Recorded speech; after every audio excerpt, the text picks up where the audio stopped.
નમસ્કાર વિદ્યાર્થી મિત્રો, ઉચ્ચ શિક્ષણ કમિશનર શ્રીની કચેરી ગાંધીનગર અને બાયસેક સંસ્થાના સંયુક્ત ઉપક્રમે ચાલતા સંધાન અનુસંધાનના કાર્યક્રમમાં આપનું હાર્દિક સ્વાગત છે.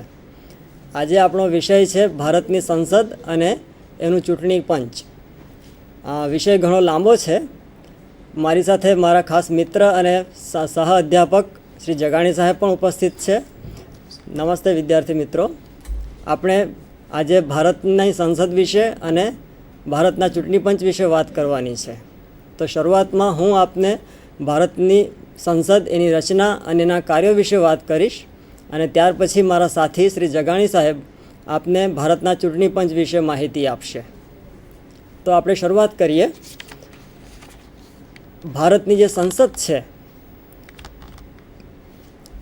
એ સંસદ, એની રચના કઈ રીતે થાય છે? ભારતની જે સંસદ છે, સામાન્ય રીતે આપણો ખ્યાલ એવો છે કે ભારતની સંસદ દ્વિગૃહી છે અને એમાં લોકસભા અને રાજ્યસભા નામના બે ગૃહો આવેલા છે. આ સમજણ ખોટી નથી, પણ એ અધૂરી છે. સૈદ્ધાંતિક રીતે જોઈએ તો ભારતની સંસદમાં રાષ્ટ્રપતિ, લોકસભા અને રાજ્યસભા એ ત્રણે ભેગા મળીને સંસદની રચના થાય છે. લોકસભા એ પ્રથમ ગૃહ અથવા નીચલા ગૃહ તરીકે ઓળખાય છે અને એમાં લોકો દ્વારા સીધી રીતે ચૂંટાયેલા પ્રતિનિધિઓ બેસે છે. જ્યારે રાજ્યસભા એ બીજું ગૃહ પણ ટેકનિકલી ઉપલા ગૃહ તરીકે ઓળખાય છે અને એમાં એકમ રાજ્યોની ધારાસભા દ્વારા ચૂંટાયેલા, પરોક્ષ રીતે ચૂંટાયેલા પ્રતિનિધિઓ બેસે છે. આ ત્રણેય વસ્તુઓ ભેગી મળીને સંસદ બને છે.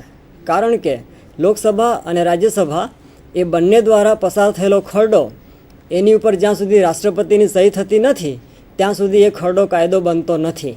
એટલે સૈદ્ધાંતિક રીતે રાષ્ટ્રપતિ, લોકસભા અને રાજ્યસભા એ ત્રણેય મળીને ભારતની સંસદ બને છે. તો હવે આપણે જોવાનું છે કે ભારતની સંસદની રચના કઈ રીતે થાય છે. એમાં સૌથી પહેલાં આપણે જોઈશું લોકસભાની રચના વિશે. તો લોકસભા જે છે આપણી, એમાં કુલ 545 બેઠકો છે. એમાંથી 543 સભ્યોની લોકો દ્વારા સીધી રીતે ચૂંટણી થાય છે. આ ચૂંટણીમાં 18 વર્ષથી વધુ ઉંમરના દરેક નાગરિકને મત આપવાનો અધિકાર છે. એના માટેનો એક સિદ્ધાંત છે સાર્વત્રિક પુખ્ત વય મતાધિકાર. આ શબ્દ પ્રયોગને આપણે સમજીએ. મતાધિકાર એટલે તો મત આપવાનો અધિકાર. પુખ્ત વય એટલે શું? તો કે વ્યક્તિની સમજણ જ્યારે પૂરેપૂરી વિકસિત થાય છે, એ પોતાના નિર્ણયો પોતે લઈ શકે છે, તો એને આપણે પુખ્ત વય કહીએ છીએ. એ પુખ્ત વયની કોઈ ચોક્કસ વ્યાખ્યા નથી. દુનિયાના અલગ અલગ દેશોમાં અલગ અલગ ઉંમર નક્કી થઈ છે. કેટલાક દેશો 18 વર્ષની ગણે છે, કેટલાક દેશો એને 20 વર્ષે ગણે છે, કેટલાક એને 21 વર્ષે અને કેટલાક 25 વર્ષે પણ ગણે છે. તો ભારતમાં આપણે એને 18 વર્ષની ઉંમરે ગણી છે. 18 વર્ષની ઉંમરે દરેક નાગરિકને મત આપવાનો અધિકાર મળે છે.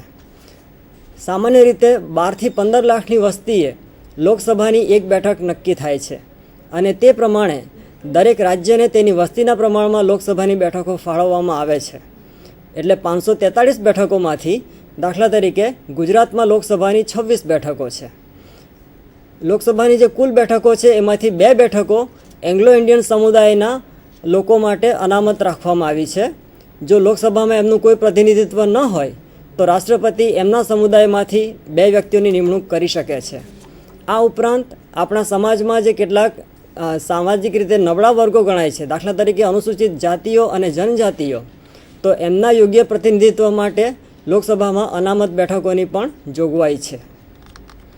હવે આપણે જોઈએ લોકસભાના ઉમેદવાર માટેની લાયકાત. સૌથી પહેલી લાયકાત એ ભારતનો નાગરિક હોવો જોઈએ. બીજું, એની ઉંમર ઓછામાં ઓછી 25 વર્ષની હોવી જોઈએ. ત્રીજું, એ સરકારી નોકરિયાત કે સરકાર સાથે કોઈ આર્થિક સંબંધ ધરાવતો ન હોવો જોઈએ. અને ચોથું, એ ગુનેગાર અથવા અસ્થિર મગજનો સાબિત થયેલો ન હોવો જોઈએ. એનો મતલબ એ છે કે કોઈની સામે માત્ર આક્ષેપો મુકાયા હોય કે કોર્ટમાં કેસ ચાલતો હોય તો એનાથી એની ઉમેદવારી અયોગ્ય ઠરતી નથી. પણ જો અદાલતમાં એનો ગુનો સાબિત થયો હોય, અદાલતે એને ગુનેગાર સાબિત કર્યો હોય, તો એવી વ્યક્તિ ઉમેદવારી નોંધાવી શકતી નથી. લોકસભાની મુદત સામાન્ય રીતે 5 વર્ષની મુદત હોય છે, પરંતુ દેશમાં જો કટોકટીની પરિસ્થિતિ હોય તો તે વખતે રાષ્ટ્રપતિ એની મુદત લંબાવી શકે છે. પરંતુ કટોકટીનો અંત આવ્યા પછી 6 મહિનાની અંદર લોકસભાની ચૂંટણી કરાવવી ફરજિયાત છે. એ જ રીતે જો લોકસભામાં કોઈ એક પક્ષ અથવા અમુક પક્ષોના ભેગા મળેલા સંગઠનને પણ એ લોકો ભેગા મળીને બહુમતી સાબિત કરીને સરકાર ન રચી શકે તો રાષ્ટ્રપતિ લોકસભાને વિખેરી નાખીને નવી ચૂંટણી કરાવી શકે છે. એ જ રીતે લોકસભામાં બહુમતી ધરાવતા વડાપ્રધાન 5 વર્ષની મુદત દરમિયાન ગમે ત્યારે લોકસભાને વિખેરીને નવી ચૂંટણી કરાવવાની સત્તા ધરાવે છે. એટલે આ રીતે 5 વર્ષથી ઓછી મુદતમાં પણ લોકસભા વિખેરાઈ શકે છે. લોકસભાની બેઠકો બંધારણની જોગવાઈ મુજબ 1 વર્ષમાં ઓછામાં ઓછી 2 બેઠકો મળવી જરૂરી છે અને કોઈપણ 2 બેઠક વચ્ચેનો સમયગાળો એ 6 મહિનાથી વધુ હોવો ન જોઈએ. પરંતુ આપણે ત્યાં સામાન્ય રીતે 1 વર્ષમાં 3 બેઠકો યોજવાની પરંપરા છે. એટલે કે સંસદનું શિયાળુ સત્ર, બજેટ સત્ર અને ચોમાસું સત્ર. એટલે ક્યારેય 6 મહિનાથી વધુ સમય થતો નથી. આ ઉપરાંત જરૂર પડે ત્યારે રાષ્ટ્રપતિ લોકસભાની વિશેષ બેઠકો પણ બોલાવી શકે છે અને એની બેઠકો બોલાવી ક્યારે, એની મુદત લંબાવવી કે ઘટાડવી, લોકસભાની બેઠકને મુલતવી રાખવી કે બરખાસ્ત કરવી, એ બધા અધિકારો પણ રાષ્ટ્રપતિને મળેલા છે. આ ઉપરાંત કટોકટીના સમયમાં રાષ્ટ્રપતિ લોકસભાની તાત્કાલિક બેઠક પણ બોલાવી શકે છે. લોકસભાની કોરમ એટલે શું? તો કે લોકસભાના જે કુલ સભ્યો છે એમાંથી બહુ થોડા સભ્યો ભેગા મળીને કોઈ કાર્યવાહી કરે, દાખલા તરીકે 545 સભ્યોમાંથી માત્ર 20 કે 25 સભ્યો હાજર હોય, એ લોકો કોઈ મુદ્દા વિશે ચર્ચા કરીને એને પસાર કરી દે તો એ રીતે બનેલો કાયદો એ યોગ્ય ગણી શકાય નહીં. એટલે એવો નિયમ બનાવવામાં આવ્યો છે કે કુલ સભ્ય સંખ્યામાંથી ઓછામાં ઓછા અમુક સભ્યો હાજર હોય તો જ એની કાર્યવાહીને માન્ય ગણી શકાય. આ વસ્તુ જે છે એને કાર્યસાધક સંખ્યા અથવા તો અંગ્રેજીમાં કોરમ કહેવામાં આવે છે. તો લોકસભાની કોરમ એ એના 10% સભ્યોની નક્કી થયેલી છે. એટલે કે કુલ સભ્ય સંખ્યાના ઓછામાં ઓછા 10% સભ્યો ભેગા મળીને કોઈ કાર્યવાહી કરે તો જ એ કાયદેસરની ગણાય. લોકસભાના સ્પીકર અને ડેપ્યુટી સ્પીકર. લોકસભાના સ્પીકર એટલે કે અધ્યક્ષ એ ખૂબ મહત્ત્વનું સ્થાન ધરાવે છે. એ લોકસભાની બેઠકો દરમિયાન ગૃહનું સંચાલન કરે છે.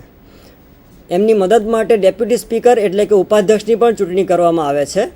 આ બંને પદ માટે લોકસભાના સભ્યોમાંથી જ બહુમતી દ્વારા ચૂંટણી થાય છે. સામાન્ય રીતે લોકસભાના અધ્યક્ષનું પદ સત્તા પક્ષમાંથી અને ઉપાધ્યક્ષનું પદ વિરોધ પક્ષમાંથી આપવામાં આવે છે. પરંતુ ચૂંટણી પછી એ બંને વ્યક્તિઓ તટસ્થ રીતે વર્તે છે. અધ્યક્ષની ગેરહાજરીમાં તેમની સઘળી જવાબદારી એ ઉપાધ્યક્ષ સંભાળે છે. આ અધ્યક્ષ અને ઉપાધ્યક્ષ બંનેને લોકસભા બહુમતીનો ઠરાવ પસાર કરીને જરૂર પડે તો એમના હોદ્દા ઉપરથી દૂર પણ કરી શકે છે. પરંતુ આ માટે ઓછામાં ઓછા 14 દિવસ અગાઉ લેખિતમાં નોટિસ આપવી જરૂરી છે. લોકસભાના અધ્યક્ષની મુખ્ય સત્તાઓ અથવા કામગીરી શું છે? સૌથી મહત્ત્વની વાત છે વિવિધ દરખાસ્તોને ચર્ચા માટે મંજૂરી આપવાની સત્તા.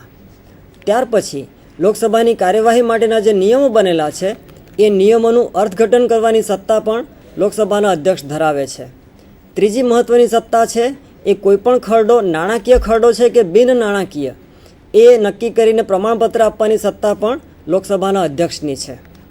કેટલીક વખત જ્યારે કોઈ મહત્ત્વના મુદ્દા ઉપર મતદાન થાય છે અને જો બંને પક્ષે એટલે કે એ જે મુદ્દો છે એની વિરોધમાં અને એના સમર્થનમાં જો સરખા મત પડે એટલે કે ટાઈ પડે તો તે વખતે નિર્ણાયક મત આપવાની સત્તા પણ લોકસભાના અધ્યક્ષની છે. આ ઉપરાંત લોકસભાના કોઈપણ સભ્ય ગેરવર્તણૂક કરે તો એમને ગૃહમાંથી બરતરફ કરવાની સત્તા એ પણ લોકસભાના અધ્યક્ષ ધરાવે છે. હવે આપણે રાજ્યસભા વિશે વાત કરીશું. રાજ્યસભાની રચના કઈ રીતે થાય છે? આપણી જે રાજ્યસભા છે એમાં કુલ 250 બેઠકો છે. આ બેઠકોમાંથી 238 સભ્યોની એકમ રાજ્યની વિધાનસભાના સભ્યો દ્વારા ચૂંટણી થાય છે. રાજ્યસભામાં પણ દરેક રાજ્યને એની વસ્તીના પ્રમાણમાં બેઠકો ફાળવવામાં આવેલી છે. એટલે ગુજરાતને ભાગે એની વસ્તીના પ્રમાણમાં કુલ 11 બેઠકો આવેલી છે. કુલ 250 બેઠકોમાંથી આ રીતે 238 સભ્યોની ચૂંટણી થાય છે. ગુજરાતની જે વિધાનસભા છે એના 182 સભ્યો છે. આ 182 સભ્યો ભેગા મળીને ગુજરાતમાંથી જે 11 બેઠકો નક્કી થઈ છે રાજ્યસભાની એના સભ્યોની ચૂંટણી કરે છે. આ ઉપરાંત જે 12 બેઠકો વધે છે એ બેઠકોની રાષ્ટ્રપતિ દ્વારા નિમણૂક કરવામાં આવે છે. આને માટે સાહિત્ય, કલા, વિજ્ઞાન, સમાજ સેવા વગેરે ક્ષેત્રોમાં જે વ્યક્તિઓએ વિશેષ પ્રદાન કર્યું હોય એટલે કે જેમને વિશેષ જ્ઞાન હોય અને અનુભવ હોય એવી વ્યક્તિઓની રાષ્ટ્રપતિ દ્વારા નિમણૂક કરવામાં આવે છે. લોકસભાની જેમ જ રાજ્યસભામાં પણ અનુસૂચિત જાતિ અને જનજાતિના સમૂહોમાંથી યોગ્ય પ્રતિનિધિત્વ મળી રહે એ માટે અનામત બેઠકોની જોગવાઈ કરવામાં આવેલી છે. રાજ્યસભાના ઉમેદવારની લાયકાત, એને માટે પણ વ્યક્તિ ભારતનો નાગરિક હોવો જરૂરી છે. અહીં એની ઉંમર ઓછામાં ઓછી 30 વર્ષની હોવી જરૂરી છે. આ ઉપરાંત તે સરકારી નોકરિયાત કે સરકાર સાથે કોઈ આર્થિક સંબંધ ધરાવતો હોવો ન જોઈએ. તે ગુનેગાર કે અસ્થિર મગજનો સાબિત થયેલો હોવો ન જોઈએ. અગાઉ વાત કરીએ પ્રમાણે માત્ર આક્ષેપો થયા હોય અથવા તો કોર્ટમાં કેસ ચાલતો હોય તો એવી વ્યક્તિને ગેરલાયક ગણવામાં આવતી નથી. એ જ રીતે કોઈપણ વ્યક્તિ એકી સાથે લોકસભા અને રાજ્યસભા બંને ગૃહની સભ્ય બની શકતી નથી. અલબત્ત એક ગૃહના સભ્ય હોય તો એ બીજા ગૃહના સભ્ય બનવા માટે ઉમેદવારી કરી શકે છે, પરંતુ જો એ ચૂંટણીમાં જીતી જાય તો બીજા ગૃહનું સભ્યપદ સ્વીકારતા પહેલાં એમણે પહેલા ગૃહમાંથી રાજીનામું આપવું પડે છે. એટલે કે એમણે બેમાંથી કોઈપણ એક ગૃહની પસંદગી કરવી પડે છે. કોઈપણ વ્યક્તિ એકી સાથે લોકસભા અને રાજ્યસભાના સભ્ય બની શકતી નથી. રાજ્યસભાની મુદત વિશે જોઈએ. રાજ્યસભા એક કાયમી ગૃહ છે. એનો અર્થ એ છે કે આખી રાજ્યસભા ક્યારેય બરખાસ્ત થતી નથી કે એનું વિસર્જન થતું નથી, પરંતુ દર 2 વર્ષે રાજ્યસભાની કુલ સભ્ય સંખ્યાના 1/3 ભાગના એટલે કે ત્રીજા ભાગના સભ્યો નિવૃત્ત થાય છે. આ રીતે જોઈએ તો વ્યક્તિગત રીતે રાજ્યસભાના સભ્યની મુદત એ 6 વર્ષની હોય છે અને દર 2 વર્ષે જે ત્રીજા ભાગના સભ્યો નિવૃત્ત થાય છે એમને સ્થાને નવા સભ્યોની ચૂંટણી કરવામાં આવે છે. અલબત્ત જે વ્યક્તિ નિવૃત્ત થાય છે એ ફરીથી ઉમેદવારી નોંધાવી શકે છે અને જો એ ફરીથી ચૂંટાઈ આવે તો ફરીથી બીજા 6 વર્ષ માટે એ રાજ્યસભાના સભ્ય બની શકે છે. રાજ્યસભાની બેઠકો લોકસભાની જેમ જ બંધારણની જોગવાઈ પ્રમાણે વર્ષમાં ઓછામાં ઓછી 2 બેઠકો મળવી જરૂરી છે, પરંતુ 2 બેઠકો વચ્ચેનો સમયગાળો એ 6 મહિનાથી વધુ હોવો ન જોઈએ. પણ આપણે અગાઉ જોયું એમ આપણા દેશમાં સંસદની 3 સત્રો વર્ષ દરમિયાન બોલાવવાની પરંપરા છે. શિયાળુ સત્ર, બજેટ સત્ર અને ચોમાસું સત્ર. એટલે કોઈપણ 2 સત્રો વિશે 6 મહિનાથી વધારે સમય ક્યારેય થતો નથી. રાજ્યસભાની બેઠકો પણ ક્યારે બોલાવવી, એની મુદત કેટલી રાખવી, લંબાવવી કે ઘટાડવી, એની બેઠકો મુલતવી રાખવી કે બરખાસ્ત કરવી, એ બધી સત્તા રાષ્ટ્રપતિને મળેલી છે. આ ઉપરાંત કટોકટીના સમયમાં લોકસભાની જેમ જ રાજ્યસભાની પણ તાત્કાલિક બેઠક રાષ્ટ્રપતિ બોલાવી શકે છે. રાજ્યસભાની કોરમ એટલે કે કાર્યસાધક સંખ્યા, તો એ પણ લોકસભાનો જ નિયમ અહીં લાગુ પડે છે કે રાજ્યસભાની જે કુલ સભ્ય સંખ્યા છે એના ઓછામાં ઓછા 10% સભ્યો હાજર હોય તો એને કાર્યસાધક સંખ્યા ગણવામાં આવે છે અને એ કાર્યવાહીને કાયદેસરની ગણવામાં આવે છે. રાજ્યસભાના અધ્યક્ષ અને ઉપાધ્યક્ષ, ભારતના જે ઉપરાષ્ટ્રપતિ છે એ તેમના હોદ્દાની રૂએ રાજ્યસભાના અધ્યક્ષ બને છે. એટલે ઉપરાષ્ટ્રપતિ રાજ્યસભાના અધ્યક્ષ તરીકે રાજ્યસભાની કાર્યવાહીનું સંચાલન કરે છે. ઉપરાષ્ટ્રપતિની મુદત આપણે જાણીએ છીએ પ્રમાણે 5 વર્ષની હોય છે, એટલે રાજ્યસભાના અધ્યક્ષની મુદત આપોઆપ 5 વર્ષની ગણાય છે. પરંતુ રાજ્યસભાના અધ્યક્ષની ગેરહાજરીમાં કાર્યવાહી સંભાળવા માટે રાજ્યસભા પોતાના જ સભ્યોમાંથી એક ઉપાધ્યક્ષની ચૂંટણી કરે છે. ઉપાધ્યક્ષ પોતે રાજીનામું આપે અથવા તો એમની રાજ્યસભાનું સભ્યપદ એ ગુમાવે એટલે કે એમની મુદત પૂરી થાય તો ત્યારે ઉપાધ્યક્ષનું પદ ખાલી પડે છે અને નવા ઉપાધ્યક્ષની ચૂંટણી કરવામાં આવે છે. આ ઉપરાંત જરૂર પડે તો રાજ્યસભાના સભ્યો બહુમતીથી ઠરાવ પસાર કરીને ઉપાધ્યક્ષને એમના હોદ્દા ઉપરથી દૂર કરી શકે છે, પરંતુ આ માટે પણ ઓછામાં ઓછા 14 દિવસ અગાઉ લેખિતમાં નોટિસ આપવી જરૂરી છે. સંસદની સંયુક્ત બેઠકો, સામાન્ય રીતે સંસદના બંને ગૃહો એટલે કે લોકસભા અને રાજ્યસભા પોતાનું કાર્ય સ્વતંત્ર રીતે કરે છે. આ બંને ગૃહો પોતાનું કાર્ય યોગ્ય રીતે કરી શકે તે માટે એમને તમામ પ્રકારના બાહ્ય અંકુશો અથવા નિયંત્રણોમાંથી મુક્ત રાખવામાં આવ્યા છે. બંને ગૃહો એમણે પોતે ઘડેલા કાર્યવાહીના નિયમો મુજબ જ કામ કરે છે. આમ છતાં જ્યારે કોઈ વિશેષ સંજોગો ઊભા થાય અથવા તો બંને ગૃહો વચ્ચે મતભેદો ઊભા થાય તો તે વખતે બંને ગૃહની સંયુક્ત બેઠક બોલાવવાની પણ બંધારણમાં જોગવાઈ છે અને એ સંયુક્ત બેઠકમાં જે નિર્ણય લેવાય એ નિર્ણયને છેવટનો નિર્ણય ગણવામાં આવે છે. હવે આપણે જોઈએ સંસદીય સમિતિઓ વિશે. ભારતની જે સંસદ છે એનું મૂળભૂત કાર્ય છે કાયદા ઘડવાનું દેશને માટેના, તો એ કાયદા ઘડવાની જે આખી પ્રક્રિયા છે એમાં આ સંસદીય સમિતિઓ એ ખૂબ જ મહત્ત્વનો ભાગ ભજવે છે. એ શું કામ કરે છે એ આપણે જોઈએ. સંસદીય સમિતિના મુખ્ય હેતુઓ અથવા ઉદ્દેશો. એનો મુખ્ય હેતુ છે સંસદ સમક્ષ જે ખરડાઓ રજૂ થાય છે અથવા જે મહત્ત્વના પ્રશ્નો રજૂ થાય છે એની ઉપર વિગતવાર ચર્ચા વિચારણા કરવી. કારણ કે સંસદના બંને ગૃહો પાસે કામગીરી માટેના કાર્યો ઘણા હોય છે અને સમય બહુ મર્યાદિત હોય છે. આથી દરેક નાની મોટી બાબત ઉપર એ વિગતવાર ચર્ચા વિચારણા કરી શકતા નથી. તો એ વિગતવાર ચર્ચા વિચારણા આ સંસદીય સમિતિમાં થઈ શકે છે. આ ઉપરાંત સંસદના જે અન્ય કામો છે એ કામોમાં પણ આ સંસદીય સમિતિઓ મદદરૂપ થાય છે અને એ રીતે સંસદના સમયનો બચાવ થાય છે. એટલે સંસદીય સમિતિઓ એ આપણા દેશની જે કાયદા ઘડવાની પ્રક્રિયા છે એમાં ખૂબ જ મહત્ત્વનો ભાગ ભજવે છે. આ સંસદીય સમિતિઓ જે છે એ મુખ્ય 3 પ્રકારની હોઈ શકે છે. પહેલી સમિતિ એ કામચલાઉ સમિતિઓ, પહેલો પ્રકાર. આ એ પ્રકારની સમિતિ છે કે એમને જે કામ સોંપવામાં આવ્યું છે એ કામ અંગેનો અહેવાલ તે સુપ્રત કરે ત્યાં સુધી જ એનું અસ્તિત્વ હોય છે. એનો અહેવાલ સુપ્રત થયા પછી એ સમિતિ આપોઆપ બરખાસ્ત થઈ જાય છે. બીજા પ્રકારની સમિતિઓ એ કાયમી સમિતિઓ છે. આ સમિતિઓ આખા વર્ષ દરમિયાન પોતાની ફરજો બજાવે છે. આ ઉપરાંત કોઈ મહત્ત્વની બાબત અથવા મહત્ત્વનો પ્રશ્ન ઉપસ્થિત થાય તો એના માટે બંને ગૃહોની સંયુક્ત સમિતિની રચનાની પણ જોગવાઈ કરવામાં આવેલી છે અને જરૂર પડે ત્યારે આવી સંયુક્ત સંસદીય સમિતિઓની રચના પણ કરવામાં આવી છે ભૂતકાળમાં.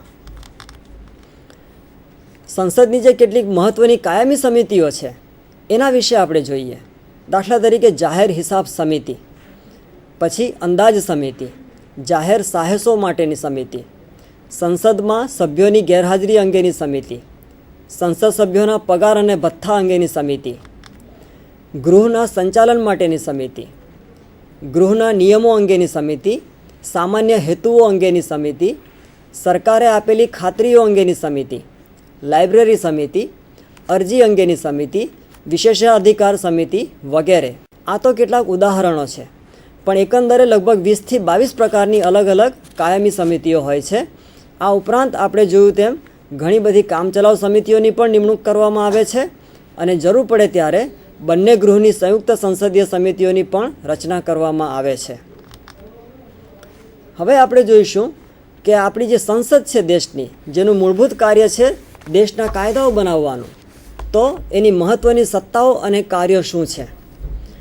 એની સત્તાઓ અને કાર્યો વિશે વિગતવાર ચર્ચા કરીએ એ પહેલાં આપણે એટલું સમજવું જોઈએ કે ભારતની સંસદ જે છે એ બ્રિટનની સંસદ જેવી સાર્વભૌમ નથી. બ્રિટનની જે સંસદ છે એ સાર્વભૌમ છે, એટલે કે કાયદા ઘડતરની પ્રક્રિયામાં એની સત્તા આખરી છે. એ જે કોઈ પ્રકારના કાયદા બનાવે છે એ છેવટના ગણાય છે, એને અદાલતોમાં પણ પડકારી શકાતા નથી. બીજું, ઇંગ્લેન્ડમાં એકતંત્રી સરકાર છે, એટલે કોઈ પણ પ્રકારના કાયદા હોય, મૂળભૂત કાયદા કે પછી સેકન્ડરી કાયદા, એ બંને પ્રકારના કાયદા ઘડવાની સત્તા એ ત્યાંની સંસદને જ મળેલી છે. જ્યારે ભારતમાં સમવાય તંત્ર છે. આથી કેન્દ્ર સરકાર અને એકમ રાજ્યોની સરકારો એ બંને વચ્ચે સત્તાનું સ્પષ્ટ વિભાજન છે. આ સ્પષ્ટ વિભાજન બંધારણની અંદર જ કરવામાં આવ્યું છે.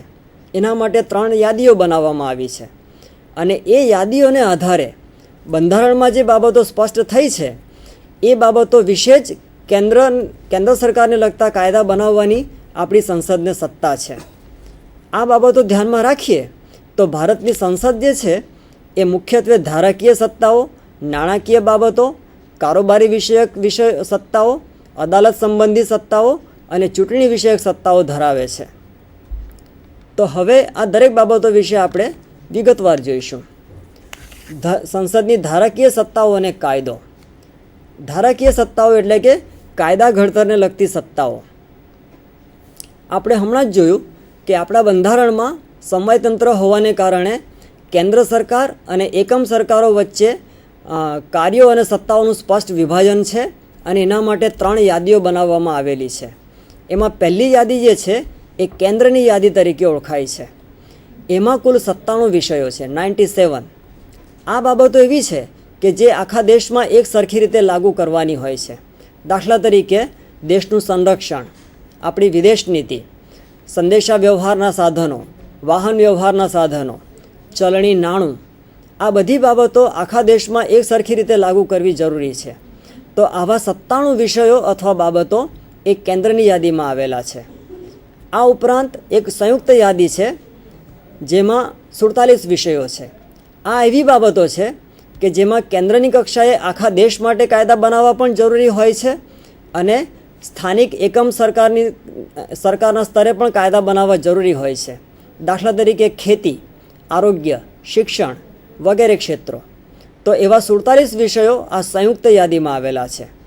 તો આ બંને જે યાદીઓ છે, કેન્દ્રની યાદી અને સંયુક્ત યાદી, એની અંદર જે કંઈ વિષયો આવેલા છે એ તમામ વિષયો ઉપર કાયદા ઘડવાની સત્તા એ આપણી સંસદ ધરાવે છે.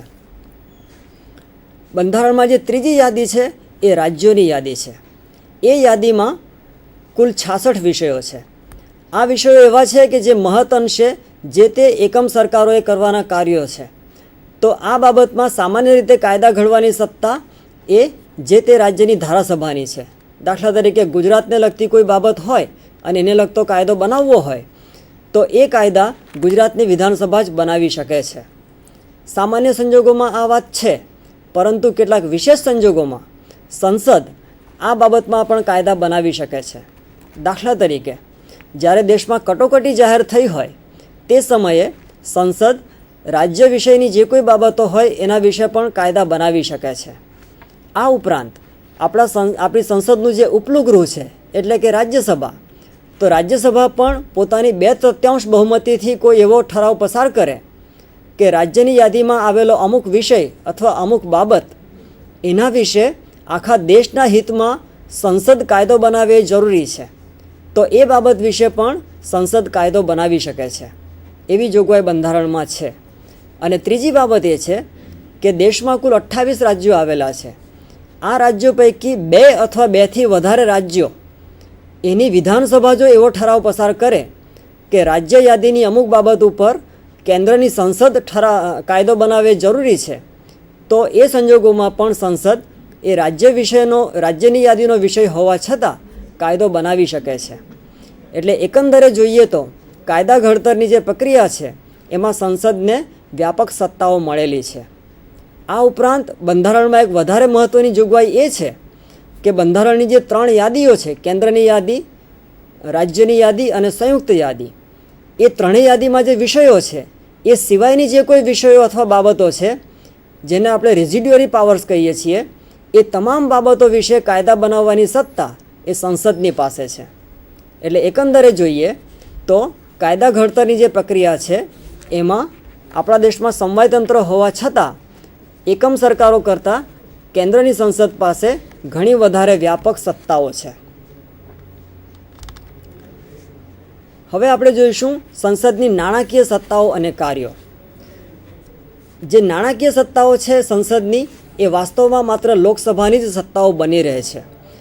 એટલે કે આ બાબતમાં રાજ્યસભાને કોઈ વિશેષ અધિકારો નથી. આ કહેવા પાછળના 2-3 કારણો છે.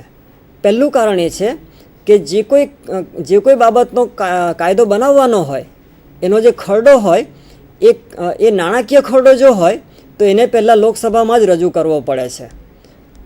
જે ખરડાઓ નાણાકીય હોતા નથી એટલે કે નોન ફાઇનાન્શિયલ ખરડા હોય છે, એ ખરડાઓ સંસદના ગમે તે ગૃહમાં પહેલાં રજૂ કરી શકાય છે, લોકસભામાં અથવા રાજ્યસભામાં. પરંતુ નાણાકીય ખરડાને પહેલાં લોકસભામાં જ રજૂ કરવો ફરજિયાત છે. લોકસભામાંથી નાણાકીય ખરડો પસાર થાય ત્યાર પછી એને રાજ્યસભામાં મોકલવામાં આવે છે. પરંતુ રાજ્યસભાએ માત્ર એની ઉપર વિચારણા કરીને જરૂરી લાગે તો એમાં સુધારા વધારા જ સૂચવી શકે છે.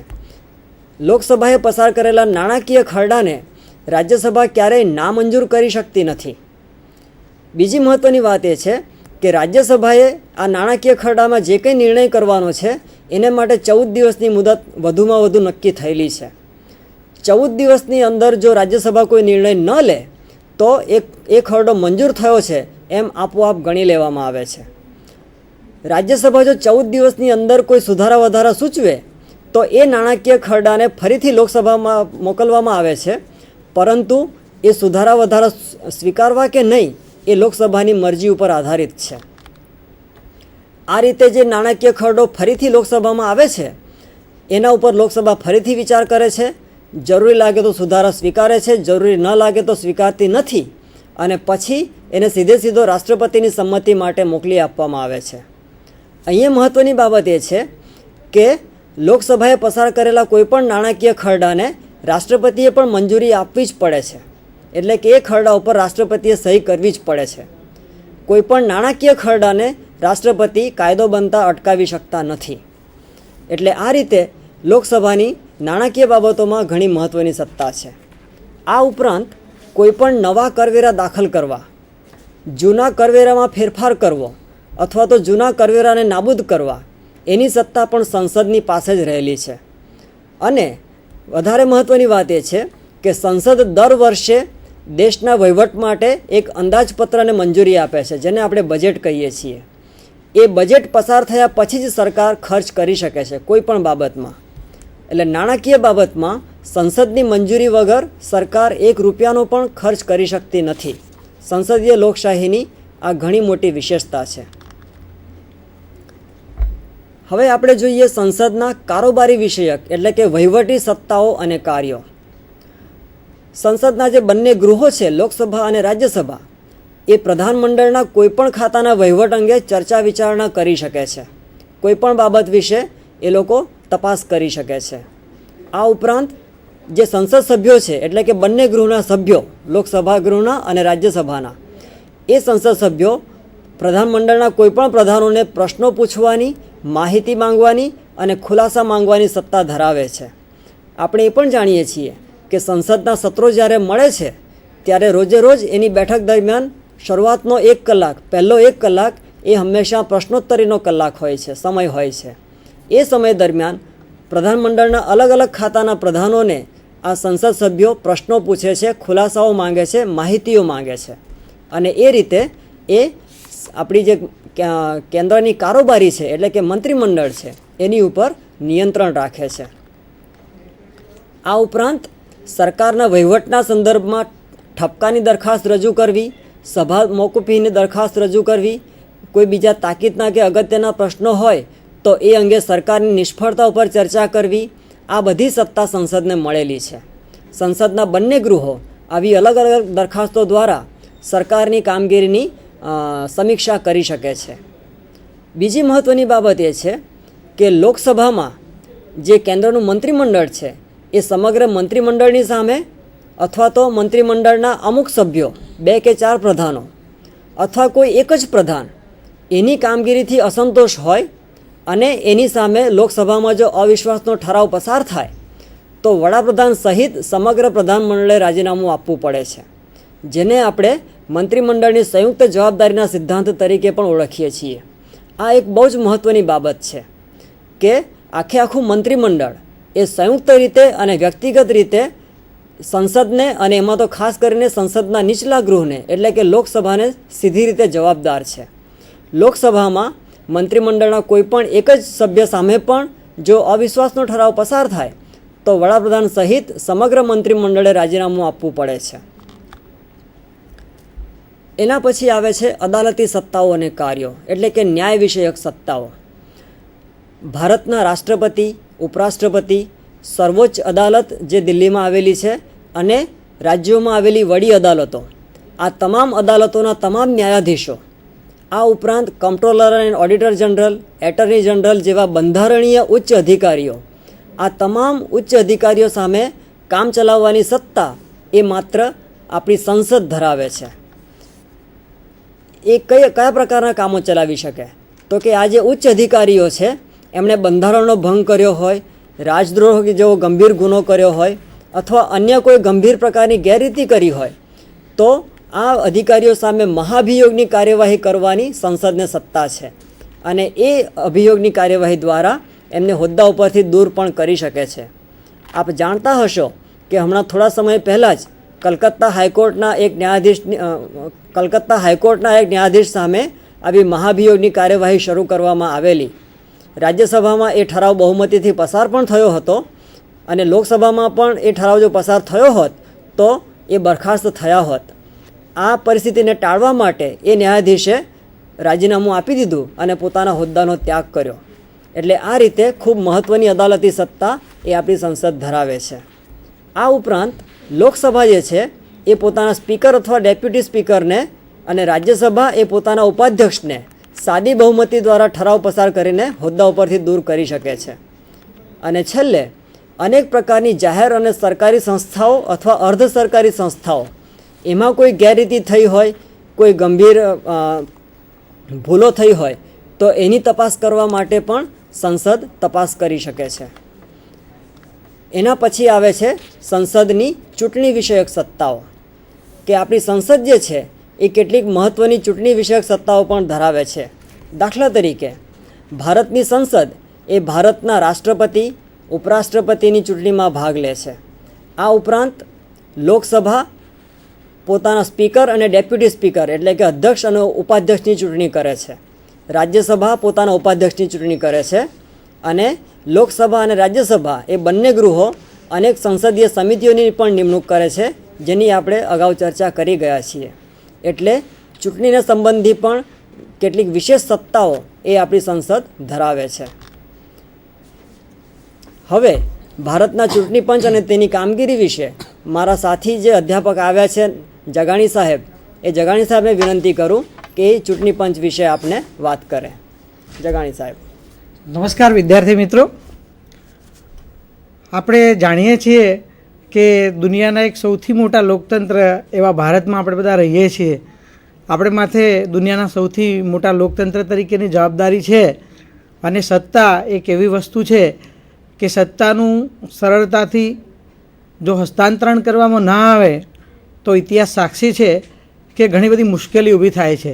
અને એમાંય લોકતંત્રમાં લોકો સત્તાનું હસ્તાંતરણ ખૂબ સરળતાથી કરી શકે એ માટે ચૂંટણી વિષયક વ્યવસ્થા ખૂબ સરસ રીતે હોય તો એ લોકતંત્રમાં સાચી રીતે લોકો પોતપોતાના પ્રતિનિધિઓને પસંદ કરી શકે છે. અને પોતાના આ રીતે પસંદ થયેલા પ્રતિનિધિઓને એક સારી સરકારને એ સ્થાપિત કરી શકે છે, જે સરકાર લોકહિત માટે સુંદર કાર્યો કરી શકે છે. તો આવી સરકારને પસંદ કરવાની લોકોની જવાબદારીના કાર્યોમાં સહભાગી થવા માટે ભારતનું ચૂંટણી પંચ સુંદર કામગીરી બજાવી રહ્યું છે. તો આવા સુંદર ચૂંટણી પંચની રચના કેવી રીતે કરવામાં આવે છે એની જાણકારી આપણે પ્રાપ્ત કરીએ તો ભારતના બંધારણની કલમ નંબર 324થી 329માં આ મુજબ ભારતમાં નિષ્પક્ષ અને તટસ્થ રીતે ચૂંટણી કાર્ય પાર પાડવા માટે એક સ્વતંત્ર ચૂંટણી પંચની રચના કરવામાં આવી છે. અને આ સ્વતંત્ર ચૂંટણી પંચ કોઈ પણ જાતના દબાણ વગર મુક્ત રીતે સ્વતંત્ર રીતે કામ કરે છે. અને નો ડાઉટ આટલા મોટા લોકતંત્રમાં એની કામગીરીની ક્યાંક ટીકા પણ થતી હશે, પણ તેમ છતાંય પોતાનું આ ભગીરથ કાર્ય પાર પાડવા માટે એ સતત પ્રયત્નશીલ રહે છે. શરૂઆતના તબક્કામાં ભારતના ચૂંટણી પંચની અંદર માત્ર એક જ મુખ્ય ચૂંટણી કમિશનર, એક જ સભ્યવાળા ચૂંટણી પંચની રચના કરવામાં આવેલી હતી. પણ સમય જતાં આ એક સભ્યમાં બીજા 2 સભ્યો ઉમેરીને ભારતના ચૂંટણી પંચને ઈસવીસન 1993થી 3 સભ્યોનું બનાવવામાં આવ્યું છે. એટલે કે એક મુખ્ય ચૂંટણી કમિશનર અને એમના 2 સાથી ચૂંટણી કમિશનરોથી બનેલું ભારતનું આ ચૂંટણી પંચ સુંદર અને સરસ રીતે પોતપોતાની કામગીરી બજાવે છે. એના માથે ચૂંટણી સમગ્ર રાષ્ટ્રની જવાબદારી જોવા મળે છે. હવે આપણે એ વિશે આગળ જોઈએ તો ભારતીય ચૂંટણી પંચમાં જે મુખ્ય ચૂંટણી કમિશનર છે એ મુખ્ય ચૂંટણી કમિશનરની નિયુક્તિનું જે કાર્ય છે એ ભારતના પ્રથમ નાગરિક એટલે કે ભારતના રાષ્ટ્રપતિ એમની નિયુક્તિ કરે છે. અન્ય ચૂંટણી કમિશનરોની નિયુક્તિનું કરવાનું કામ પણ ભારતના રાષ્ટ્રપતિ બજાવે છે. ભારતના બંધારણમાં જે બધી સત્તાઓ આપેલી છે એ બધી ભારતના રાષ્ટ્રપતિના નામે છે, પરંતુ આ નિયુક્તિની અંદર એ વડાપ્રધાનની સલાહ પણ લે છે. એટલે કે વડાપ્રધાન પોતે જે નામ સૂચવે એ નામ મુજબના મુખ્ય ચૂંટણી કમિશનર અને અન્ય ચૂંટણી કમિશનરોની નિયુક્તિ કરવામાં આવે છે. હવે નિયુક્ત થયેલા આ ભારતના ચૂંટણી પંચના સભ્યોનું પગાર ધોરણની આપણે વાત કરીએ તો સર્વોચ્ચ અદાલતના ન્યાયાધીશોને જે પગાર ધોરણ મળે છે એટલું એમને સમકક્ષ પગાર ધોરણ આપવામાં આવે છે. સાથે સાથે એકવાર એમની નિયુક્તિ થઈ જાય ભારતના ચૂંટણી પંચના મુખ્ય કમિશનર અથવા તો કમિશનરની એકવાર નિયુક્તિ થઈ જાય તો પછી એમને એમના પોતાના પદ ઉપરથી દૂર કરવાની જે પ્રક્રિયા છે ઘણી જટિલ છે, અતિશય કઠિન છે. નિયુક્ત કરવાની સત્તા રાષ્ટ્રપતિને છે, પણ દૂર કરવાની સત્તા રાષ્ટ્રપતિને નથી, કારણ કે આ કામગીરી બહુ કઠિન છે. કોર્ટમેન્ટ જેવું ભયંકર રાજદ્રોહ કર્યો હોય કે મોટા ભ્રષ્ટાચારમાં એમનું નામ સંડોવાયું હોય એવા સંજોગોમાં જ એમને દૂર કરવા પડે છે. એટલે એમને દૂર કરવાનું કામ ઘણું જટિલ છે. આ દૂર કરવા માટે લોકસભા કે રાજ્યસભાની અંદર જે ઠરાવ આવે છે એ ઠરાવ 2/3 બહુમતીથી પસાર કરવો પડે છે. એટલે લગભગ દૂર કરવાનું કામગીરી ખૂબ જટિલ છે.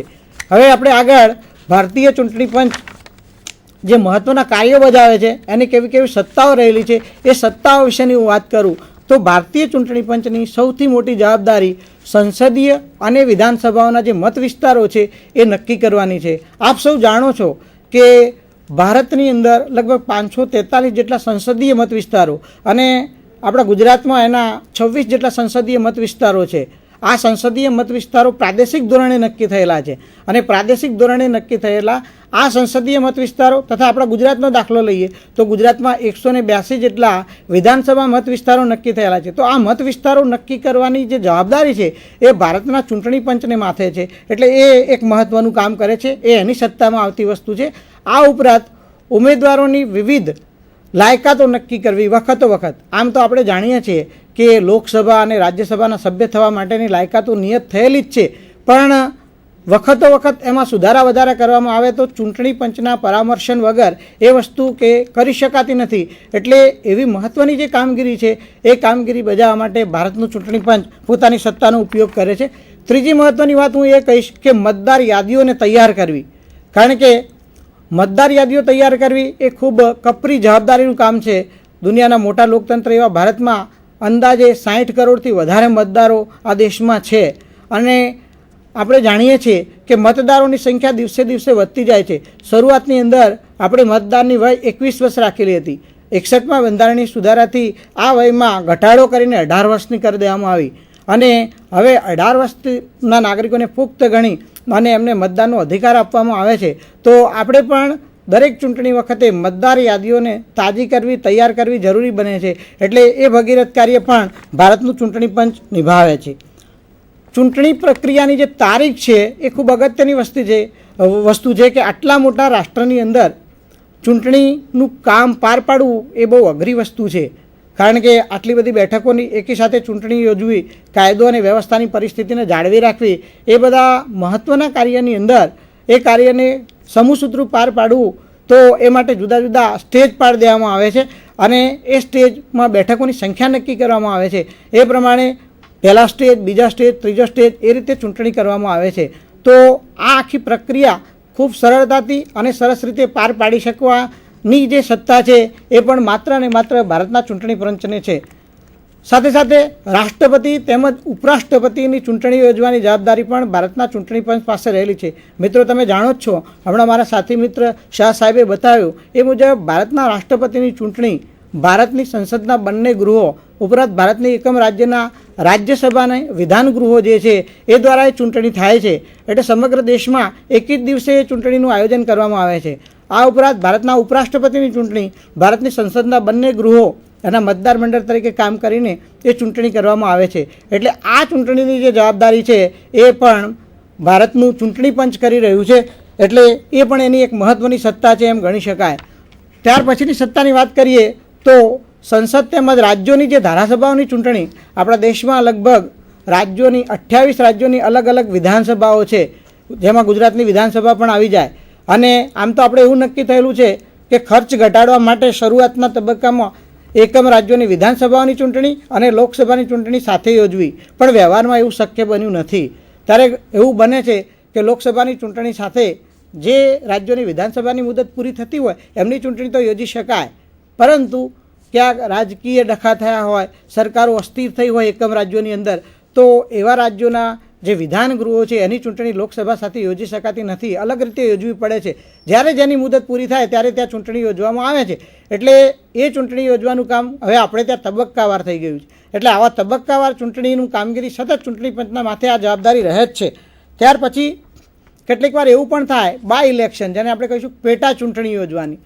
ઘણી વખત એવું પણ બનતું હોય છે કે કોઈ સંસદ સભ્ય અથવા કોઈ એકમ રાજ્યના વિધાનસભાના સભ્ય પોતાની બેઠક ઉપરથી રાજીનામું આપી દે અથવા દુર્ભાગ્યપૂર્ણ રીતે ક્યારેક એવું પણ બને કે તેઓ શ્રીનું અવસાન થાય ત્યારે આ બેઠક ખાલી પડે, ત્યારે આ ખાલી થયેલી બેઠકનું પણ આપણા બંધારણ મુજબ નિયત થયેલી મુદતમાં ત્યાં ચૂંટણી કરાવવી જરૂરી છે. એટલે એ ચૂંટણી પંચને માથે પેટા ચૂંટણી યોજવાની જે કામગીરી છે એ પણ એટલી જ અગત્યની છે. એટલે પેટા ચૂંટણી યોજવાની જવાબદારી પણ ભારતીય ચૂંટણી પંચ નિભાવે છે. ત્યાર પછી જોઈએ તો ચૂંટણીના સંચાલનનું જે કાર્ય છે, મેનેજમેન્ટનું જે કાર્ય છે, સરળતાથી ચૂંટણીનું ભગીરથ કાર્ય પાર પાડવું પડે એ માટે આટલા મોટા દેશની અંદર સંચાલન કરવા માટે ઘણા મોટા સ્ટાફની જરૂર પડે. મેં શરૂઆતમાં ચૂંટણી પંચની રચનાની કામગીરીમાં તમને કહ્યું કે એક સમય એક સભ્યથી ચૂંટણી પંચ ચાલતું હતું. 1993 પછી એ 3 સભ્યોનું ચૂંટણી પંચ બનેલું છે અને આ 3 સભ્યોનું ચૂંટણી પંચ આટલા મોટા કાર્યને પાર પાડવા માટે નિયમિત તો એનો સ્ટાફ છે નહીં. કાયદો અને વ્યવસ્થાની પરિસ્થિતિ જાળવવી પણ જરૂરી બને છે. તો એવા સંજોગોની અંદર ચૂંટણી પંચ શું કરે છે? તો ચૂંટણી પંચ જાહેરનામા દ્વારા એકમ રાજ્ય સરકારો પાસેથી અને કેન્દ્ર સરકાર પાસેથી પોતાને જરૂરી તમામ સ્ટાફને હસ્તગત કરી શકે છે. એને સીધા જ ચૂંટણી પંચ પોતાના સત્તા ક્ષેત્રમાં લાવી દે છે. એટલે કાયદો અને વ્યવસ્થા જળવાય અને કાર્યવાહી થઈ શકે, સરસ રીતે ચૂંટણીનું આયોજન કરી શકાય એ માટે બધા કર્મચારીઓને તે આયોજનબદ્ધ રીતે ગોઠવી શકે છે. આ માટે એકમ રાજ્યોમાં રાજ્ય ચૂંટણી પંચનું નિયુક્તિ કરવામાં આવે છે. ગુજરાતની અંદર પણ આપણે જોઈએ તો ગુજરાતનું રાજ્ય ચૂંટણી પંચ એ ભારતીય ચૂંટણી પંચના સીધી દેખરેખ હેઠળ કાર્ય કરે છે. આ રાજ્ય ચૂંટણી પંચના અંડરની અંદર દરેક જિલ્લામાં જે તે જિલ્લાના કલેક્ટર છે એ જિલ્લા ચૂંટણી અધિકારી ગણાય છે, જેને આપણે ડિસ્ટ્રિક્ટ રિટર્નિંગ ઓફિસર તરીકે ગણીશું. તો ડિસ્ટ્રિક્ટ રિટર્નિંગ ઓફિસર એ એમના જિલ્લામાં આવતી સંસદની કે રાજ્ય વિધાનસભાની ચૂંટણીની જવાબદારી સંભાળે છે અને એમના અંડરમાં રિટર્નિંગ ઓફિસરમાં આપણે પ્રાંત અધિકારી કક્ષાના જે અધિકારીઓ હોય છે એ કામગીરી બજાવે છે. આ ઉપરાંત એ સિવાય ખાસ કરીને ફિલ્ડ સ્ટાફમાં જે કહી શકાય એવી અગત્યની જવાબદારી નિભાવતા પ્રિસાઇડિંગ ઓફિસરોની નિયુક્ત કરવાની જવાબદારી પણ ભારતીય ચૂંટણી પંચ સંભાળે છે અને એ પોતાના વિવિધ લેવલોથી આ જવાબદારી સંભાળતું હોય છે કે મતદાન મથક, આ દેશની અંદર લગભગ 8 લાખ જેટલા મતદાન મથકો છે અને 8 લાખ મતદાન મથકો ઉપર દરેક મતદાન મથક ઉપર મતદાન મથકના પ્રમુખ અધિકારીની નિયુક્ત કરવી, પ્રમુખ અધિકારીને ચૂંટણીનું કાર્ય સરળતાથી સંચાલિત કરી શકાય એ માટે ચૂંટણીનો સ્ટાફ પૂરો પાડવો. આ ઉપરાંત કાયદો અને વ્યવસ્થાની પરિસ્થિતિ જળવાય, કારણ કે તટસ્થ ચૂંટણીઓ થાય, સ્વતંત્રપણે મતદાર મતકુટી સુધી જઈને પોતાનું મતદાન કરી શકે અને પોતાની પસંદગીના જ ઉમેદવારને મત આપી શકે એ માટે એ સ્વતંત્ર રહી શકે, એના ઉપર કોઈપણ પ્રકારનું દાબ દબાણ આવે નહીં એ જોવાની જવાબદારી પણ ચૂંટણી પંચની રહે છે. એટલે એ માટે પોલીસ, લશ્કરી દળો, અર્ધલશ્કરી દળોનું સુંદર આયોજન કરીને સમગ્ર ચૂંટણીનું જે કાર્ય છે એ પાર પાડવા માટે જરૂરી સ્ટાફ એ ઉપલબ્ધ કરાવવાની એની જવાબદારી રહે છે, પોતાની સત્તા રહે છે. આ ઉપરાંત બીજી એક મહત્ત્વની બાબત એ છે કે ચૂંટણી સંબંધિત વિવાદો ઘણી વખત ઉપસ્થિત થઈ જતા હોય છે. ઘણી વખતે કોઈ ઉમેદવારને ચૂંટણીના પરિણામથી સંતોષ ના હોય તો આ માટે એવા લોકોની અરજોને સાંભળવાની, કોઈ ડિસ્પ્યુટ ઊભા થયા હોય તો એને સોલ્વ કરવાની આ બધી જવાબદારી પણ ભારતીય ચૂંટણી પંચ નિભાવે છે. જોકે 1978 પછી એક વ્યવસ્થા એ પણ કરી છે કે કેટલાક વિવાદિત કેસોમાં રાજ્ય જે છે એની જે હાઈકોર્ટો છે, હાઈકોર્ટમાં એ ઉમેદવાર પોતે જઈ શકે છે જેને અસંતોષ ચૂંટણીની કામગીરી સાથે થયો હોય તો ત્યાં હાઈકોર્ટના માધ્યમ દ્વારા પણ આવા પ્રશ્નોનું નિરાકરણ લાવી શકે છે. પણ ઓવરઓલ ઓથોરિટી તરીકે આપણે તો ભારતીય ચૂંટણી પંચ એ ચૂંટણીને લગતા જે વિવાદો છે એનું નિવારણ કરવાનું સુંદર કામગીરી બજાવી રહી છે. હવે ત્યાર પછીની બીજી કેટલીક મહત્ત્વની જવાબદારી વિશે વાત કરીએ તો ખાસ કરીને ભારતીય ચૂંટણી પંચ જે અગત્યના કામો કરે છે એમાંનું એક કામ એ છે કે ચૂંટણીના માટે જે રાજકીય પક્ષો હોય છે એ રાજકીય પક્ષોને માન્યતા આપવાનું કાર્ય એ કરે છે. આપણે જાણીએ છીએ કે રાજકીય પક્ષોમાં રાષ્ટ્રીય રાજકીય પક્ષ, પ્રાદેશિક પક્ષ, અન્ય પક્ષો અને અપક્ષોનો સમાવેશ થાય છે. હવે રાષ્ટ્રીય રાજકીય પક્ષમાં એવા પક્ષોનો આપણે સમાવેશ કરીશું કે જે પક્ષનો દેખાવ 4 રાજ્યોમાં જરૂરી ચૂંટણી પંચે નિયત કરેલા જરૂરી ટકાવારી જેટલા મતો એ પ્રાપ્ત કરતો હોય તો એવા રાજકીય પક્ષને રાષ્ટ્રીય રાજકીય પક્ષ તરીકે આપણે ઓળખીએ છીએ. જે પક્ષોનો દેખાવ માત્ર એકમ રાજ્યો પૂરતો મર્યાદિત રહેતો હોય એવા રાજકીય પક્ષોને આપણે પ્રાદેશિક પક્ષો તરીકે ઓળખીએ છીએ અને પ્રાદેશિક સ્તર કરતાં માત્ર અમુક પ્રદેશો પૂરતો જે પક્ષોનો દેખાવ રહેતો હોય છે કે એ દેખાવમાં એ પોતે પોતપોતાનું પરફોર્મન્સ કરતા હોય છે એવા કેટલાક અન્ય પક્ષો હોય છે અને કોઈ એકે પક્ષમાં ના હોય એને આપણે અપક્ષ તરીકે ઓળખીએ છીએ. આ બધા પક્ષોનું પક્ષ તરીકે નોંધણી કરવી, એમને એમના પક્ષની માન્યતા આપવી અથવા તો જરૂર સમયે એમની માન્યતા રદ કરવી, આવી બધી જે મહત્ત્વની કામગીરી છે એ ભારતીય ચૂંટણી પંચ નિભાવે છે.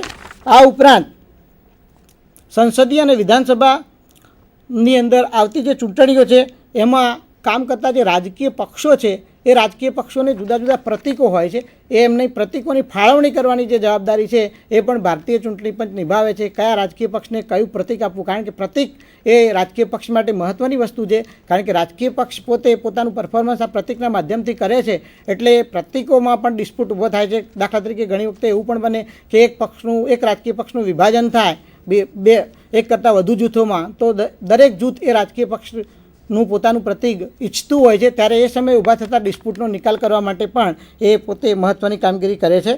સાથે સાથ ચૂંટણી ખર્ચની જે મર્યાદાની હું વાત કરું તો ચૂંટણી ખર્ચ માટે આદર્શ આચારસંહિતા ઘડી કાઢેલી છે અને એ માટે ઉમેદવારોએ કેટલો ચૂંટણી ખર્ચ કરવો એ ચૂંટણી પંચ વખત નક્કી કરે છે, એટલે એના ઉપર પણ એ પોતે ધ્યાન રાખે છે. મતદારોને ચૂંટણી વિષયક રાજકીય પ્રશિક્ષણ આપવું એ પણ ચૂંટણી પંચ એક મહત્ત્વની કામગીરી દ્વારા કરી રહ્યું છે. આપણે જોઈએ છીએ કે ભારતની અંદર ખાસ કરીને એવું જોવા મળે છે કે મતદાનની જે ટકાવારી છે એ જોઈએ એટલા પ્રમાણમાં થતી નથી, કારણ કે મતદારો મતદાન કરવા જતા નથી. વધુમાં વધુ 60% સુધી મતદાન થતું હોય, એવરેજ મતદાન, એવું આપણને જાણવા મળ્યું છે. આનો અર્થ એ થયો કે 40% મતદારો ભારતના મતદાન કરવા જતા નથી. આ મતદારો કેમ મતદાન કરવા જતા નથી એ માટે ખાસ કરીને ચૂંટણી પંચ એમને રાજકીય પ્રશિક્ષણ આપવાની કામગીરી કરે છે. જ્યારે ચૂંટણી આવે ત્યારે મતદારો મતદાન કરવા જાય, એમના કિંમતી મતનું સત્તા પરિવર્તનમાં શું મહત્ત્વ રહેલું છે એ મહત્ત્વ એ પોતે સમજાવે છે અને પોતે પોતપોતાના પસંદગીના ઉમેદવારોને સ્વતંત્ર રીતે ચૂંટી કાઢે, કોઈપણ પ્રકારના દાબ દબાણમાં આવ્યા સિવાય એ કરે એ માટે વખત આવું પ્રશિક્ષણ આપવું, એ માટેના શિબિરો યોજવી, સેમિનારો કરવા, એ બધી જવાબદારી પણ ભારતીય ચૂંટણી પંચ નિભાવી રહ્યું છે. ત્યાર પછી એક મહત્ત્વનો મુદ્દો એ છે ચૂંટણી વિષયક સુધારા. હવે ચૂંટણી વિષયક સુધારાની અંદર એવું કહી શકાય કે ચૂંટણી વિષયક સુધારા એ સતત ચાલતી પ્રક્રિયા છે અને આ પ્રક્રિયામાં અનુભવે ચૂંટણી પંચને એવું જણાય કે કેટલીક બાબતે અરજદારો પાસેથી, ઉમેદવારો પાસેથી કે સરકારમાંથી સજેશનો આવતા હોય, વિરોધ પક્ષ તરફથી સજેશનો આવતા હોય, ત્યારે એવા મહત્ત્વના સુધારા કરવા માટે એ પોતે કટિબદ્ધ બને છે અને એ માટે સરકારને માર્ગદર્શન આપે છે, પરામર્શન કરે છે અને એ પરામર્શન નીચે આપણે તો ઇલેક્શન અંગેના જે રિફોર્મ્સ છે એ પાસ કરવામાં આવે છે. ઘણા બધા ચૂંટણી વિષયક સુધારા માટે હવે આપણું ભારતીય ચૂંટણી પંચ સતત સક્રિય થઈ ગયું છે. ત્યાર પછી એક મહત્ત્વની વાત આવે આદર્શ આચારસંહિતાનું પાલન કરાવવું, કારણ કે આપણે જાણીએ છીએ કે ચૂંટણીની પ્રક્રિયા શરૂ થઈ જાય ત્યારથી દેશની અંદર આખું રાજકીય માહોલ ઊભો થઈ જાય છે અને જ્યારે આવો મોટો રાજકીય માહોલ ઊભો થઈ જાય એ સમયે જો આચારસંહિતા ન હોય તો દરેક ઉમેદવાર પોતાને મન ફાવે એ રીતે પ્રચાર કરી શકે અને આમ આદમીને કે સામાન્ય નાગરિકને ડિસ્ટર્બ કરી શકે. એટલે આવું ન થાય એ માટે આદર્શ આચારસંહિતા બધા રાજકીય પક્ષો અને ચૂંટણી પંચ સાથે મળીને ઘડી કાઢે છે અને ચૂંટણી પંચ એનું મોનિટરિંગ કરવાનું કાર્ય કરે છે. આદર્શ આચારસંહિતાનું પાલન થાય છે કે કેમ, એનો કોઈ જગ્યાએ ભંગ થાય તો કાયદામાં જે જોગવાઈ છે, આદર્શ આચારસંહિતામાં જે જોગવાઈ કરી છે એ જોગવાઈ મુજબ ચૂંટણી પંચ પોતે પગલાં લે છે અને આ માટે ચૂંટણીની કામગીરી પણ સરળ રીતે ચાલે છે કે નહીં એ જોવા માટે હવે તો છેલ્લે ભારતીય ચૂંટણી પંચે આ કામગીરીના ઓબ્ઝર્વેશન માટે જુદા જુદા નિરીક્ષકો એટલે કે ઓબ્ઝર્વરોની નિયુક્તિ કરે છે અને 5 જ્યાં મતદાન મથકો એકી સાથે હોય, એક જગ્યાએ આવેલા હોય એવી જગ્યાએ માઇક્રો ઓબ્ઝર્વરની નિયુક્તિ પણ કરવામાં આવે છે. એટલે એ દૃષ્ટિએ આપણે જોવા જઈએ તો આ પણ એક મહત્ત્વની કામગીરી કરે છે. આ ઉપરાંત મુક્ત અને ન્યાયી ચૂંટણીઓ થાય તે માટેના સ્ટાફની જે મેં અગાઉ વાત કરી એ બધું નિયુક્ત કરવાની જવાબદારી પણ ભારતીય ચૂંટણી પંચ નિભાવે છે. તો આ બધી જે સત્તાઓ છે, ભારતીય ચૂંટણી પંચની સત્તાઓની વાત કરી. હવે કેટલાક મહત્ત્વના સુધારાઓ વિશે આપણે જોઈશું કે ભારતીય ચૂંટણી પંચ કેવા સુધારા કરવા માગે છે. તો એ માટેના કેટલાક સુધારાની વાત કરું તો પહેલો સુધારો એવો કરવાની જરૂર છે કે ઉમેદવારોની સંખ્યાને નિયંત્રિત કરવી. આપણે જાણીએ છીએ કે આપણે ત્યાં એવી કોઈ જોગવાઈ નથી કે રાજ્યોની વિધાનસભાની ચૂંટણીની અંદર કે લોકસભાની ચૂંટણીની અંદર વધુમાં વધુ કેટલા ઉમેદવારો ભાગ લઈ શકે એવો કોઈ નિયમ નથી અને આ નિયમ નથી. એના પરિણામ સ્વરૂપે એવું પણ બને છે કે ઘણી વખતે ઘણા બધા ઉમેદવારો ઉમેદવારી નોંધાવે છે. 1996માં 11મી લોકસભાની જે ચૂંટણી થઈ એ 11મી લોકસભાની ચૂંટણીમાં તમિલનાડુ રાજ્યનું તમને દાખલો આપું તો એક એવો મત વિસ્તાર હતો કે જ્યાં 1000 કરતાં વધુ ઉમેદવારોએ ઉમેદવારી નોંધાવેલી. ત્યારે ચૂંટણીનું જે કામ કરવાનું બહુ કઠિન બની જાય છે ચૂંટણી પંચ માટે. ત્યારે એક એવા સુધારા કરવાની આપણે ત્યાં જરૂર છે કે ચૂંટણીમાં જે ઉમેદવારોની જે સંખ્યા છે એ કેટલી રાખવી, વધુમાં વધુ એ અંગેનો સુધારો લાવવા માટેની ખાસ જરૂર છે. બીજી વાત એ છે કે આદર્શ આચારસંહિતાને કાયદેસરનું સ્વરૂપ આપવું, કારણ કે આપણે જાણીએ છીએ કે આચારસંહિતા વખતો વખત ઘડાતી હોય છે અને એ મહત્ત્વની કામગીરીની અંદર રાજકીય પક્ષો અને ચૂંટણી પંચ સાથે મળીને કરે છે, પણ એને એક કાયદાનું સ્વરૂપ કે વૈધાનિક સ્વરૂપ આપવામાં આવતું નથી. અને વૈધાનિક સ્વરૂપ આપવામાં આવતું ન હોવાને કારણે ચૂંટણી પંચની મર્યાદામાં રહીને કામ કરવું પડે છે. એટલે એ મર્યાદા દૂર થાય અને એની સત્તા વિસ્તૃત રીતે એનો એ ઉપયોગ કરી શકે એ માટે કાયદેસરનું સ્વરૂપ આપવા માટેની એક મહત્ત્વની સુધારો કરવાની જરૂર છે.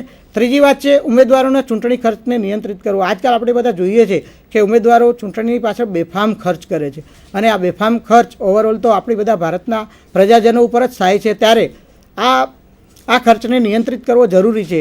એટલે એ માટે ખર્ચ એ લોકસભાનો ઉમેદવાર કેટલો ખર્ચ કરી શકે, રાજ્યસભાનો ઉમેદવાર કેટલો, એ માટે છેલ્લે થયેલી જે મહત્ત્વની સુધારા છે એમાં એ સુધારાને પણ આપણે સ્થાન આપ્યું છે કે લોકસભાનો ઉમેદવાર આટલો ખર્ચ કરી શકશે, રાજ્યસભાનો, અને એ માટે રોજે રોજ એના હિસાબો જોવામાં આવે છે. ચૂંટણીનું કાર્ય પૂરું થાય પછી 1 મહિનાની અંદર જે તે ઉમેદવારને પોતાના હિસાબો સબમિટ કરાવવા પડે છે. બીજી વાત એ છે કે એકના એક ઉમેદવાર વધુ બેઠકો ઉપર ઊભા રહે એ પણ, અને જ્યારે એક કરતાં વધુ બેઠક ઉપર ચૂંટાઈને આવે ત્યાર પછી બાકીની બેઠકો ઉપરથી રાજીનામું આપે છે, એ પણ આપણે ત્યાં એ વિશે પણ સુધારો કરવાની જરૂર છે.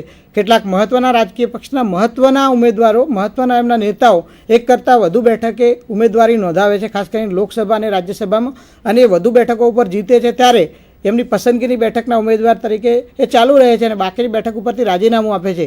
કાં તો ગાંધીનગરની બેઠક ઉપરથી રાજીનામું થતું હોય, કાં તો લખનૌની બેઠક ઉપરથી રાજીનામું આવતું હોય, કાં તો દિલ્હીના કોઈ બેઠક ઉપરથી રાજીનામું થતું હોય, ત્યારે ઘણી વખતે એ જગ્યાએ ફરીથી ચૂંટણી બાય ઇલેક્શન કરાવવું પડે છે અને ફરીથી ખર્ચ કરવો પડે છે. એટલે આવું ના થાય એ પણ એક જરૂરી છે. સાથે સાથે આપણે એવું પણ જોઈએ છે કે ગુનેગારો પણ ચૂંટણીમાં ઉમેદવારી નોંધાવે છે, એ માટે પણ ચોક્કસ આપણે ત્યાં કાયદો નથી.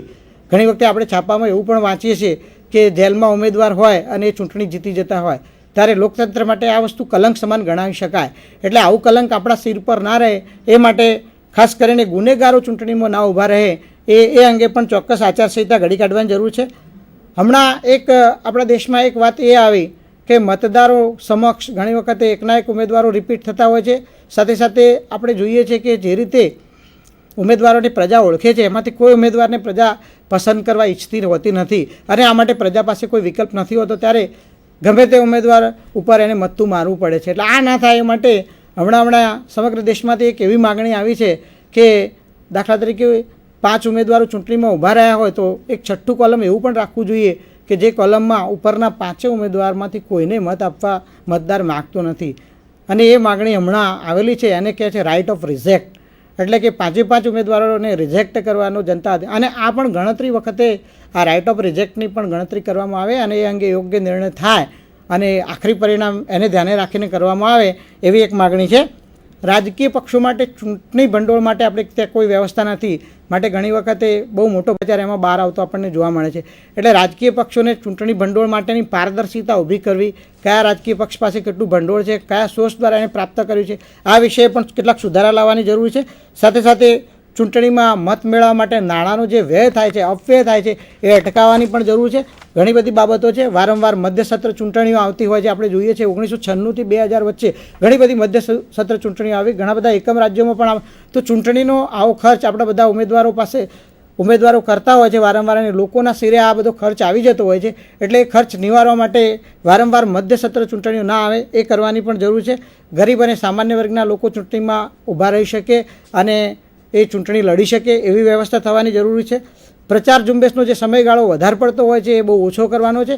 ઉમેદવારને પણ ન્યાય મળે ને મતદારો પણ પોતાનું કામ કરી શકે અને મતદાન કરવા જઈ શકે, આ પણ જરૂર છે. ઉમેદવારો અને હોદ્દેદારોની મિલકતોની ચકાસણીની વાત છે કે સમયાંતરે ઉમેદવાર ઉમેદવારી કરે ત્યારે અને પછી ચૂંટાઈને આવે ને એની ટર્મ પૂરી થાય ત્યારે પણ એ પોતે પોતાની મિલકત જાહેર કરી શકે. સાથે સાથે કદી પણ મતદાન કરવા ન જતા હોય એવા મતદારોની પણ યાદી બનાવવી જોઈએ અને એવા મતદારોને ખાસ ઓળખી કાઢીને ત્યાં જનજાગૃતિનું અભિયાન ચલાવવું જોઈએ કે તમારો મત કેટલો કિંમતી છે. ટૂંકમાં ભારતીય ચૂંટણી કમિશનની આ બધી જવાબદારી ખૂબ મહત્ત્વની છે. આપણે જોયું કે ભારતની સંસદ અને ભારતનું ચૂંટણી કમિશનર એ રીતે આપણા માટે ખૂબ મહત્ત્વની વસ્તુ છે, જે મેં મારાથી શક્ય હતું એટલું આપણે સમક્ષ રજૂ કર્યું છે. નમસ્કાર. નમસ્તે વિદ્યાર્થી.